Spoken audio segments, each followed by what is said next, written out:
Hey viewers, Akash here, and welcome to the Junior Astrophysicist. Today, in this video, we will be focusing on the Chandrasekhar limit. So let's begin with today's video. So what is the Chandrasekhar limit? Let me tell you who proposed this limit first, and then let's go into what it is. So this was brought by S. Chandrasekhar or Subramaniam Chandrasekhar. He lived from 1910 to 1995, and that is the image of him. I think you can see the image of him on the right corner around here. Now let's go into what it focuses on. So the Chandrasekhar limit mainly focuses on the death of stars.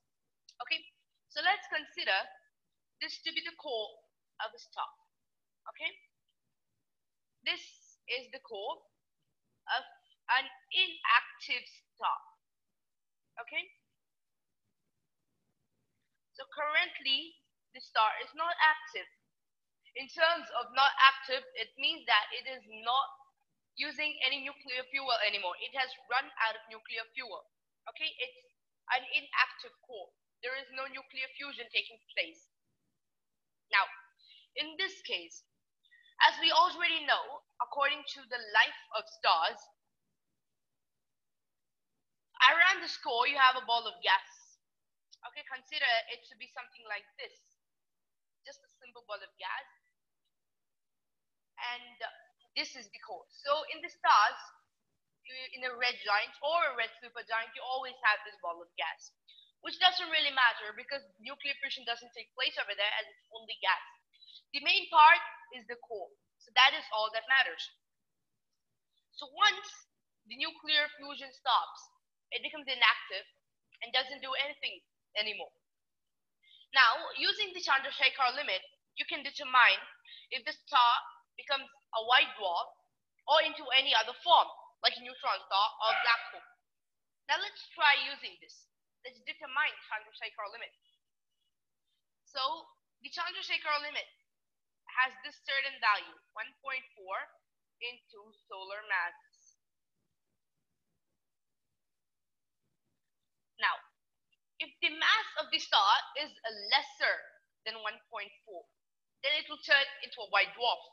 But if it's greater than 1.4 into the solar masses, it will turn into something else, probably a neutron star or a black hole. That is what we can understand from the Chandrasekhar limit. Now, let's do this. So if it's below 1.4 into solar masses, its gravity will balance the other forces. So it would not collapse in on itself. So you can say it like this. Its inward gravity is balanced by the outward forces. But if this mass is higher than 1.4 into solar masses, the gravity would be higher and this core would collapse in on itself and give a supernova. Supernova is again just gas. And then from the supernova, you might get neutron stars or black holes.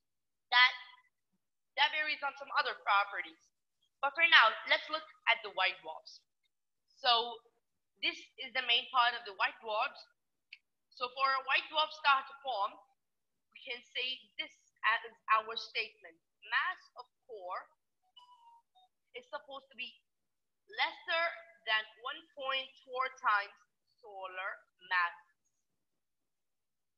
Okay? Solar masses is the mass of the sun. So in this case,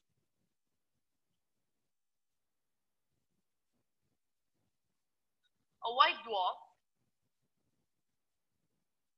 is formed. Okay, so let me just put it as a box because this is the most important part of the Chandrasekhar limit.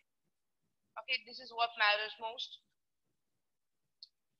And let's also take a look at the other case. What is the other possibility that can happen? Okay.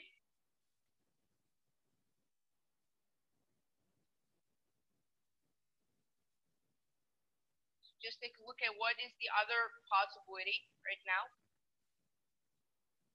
If it is greater than 1.4 times the solar masses. Okay. Now let's consider this. Mass of core is greater than solar masses, you will get a core collapse in on itself. So we can say that core will collapse and form a supernova. I hope you get the point. And now it will form a supernova. And from this supernova, you can arrive at different points such as neutron stars and black holes. That we shall see later in some other video. But for today, according to Chandrasekhar limit, we can say that if the mass of the core of a star is lesser than 1.4 times the solar masses, a white dwarf is formed. Okay? So this is the limit for a white dwarf to be formed. 1.4 times the solar mass. And if you like this video, don't forget to drop a like on this video, hit the subscribe button, and also strike the bell icon for more notifications so that you'll get reminded every time I upload a new video. Stay tuned and have fun learning. Bye, guys.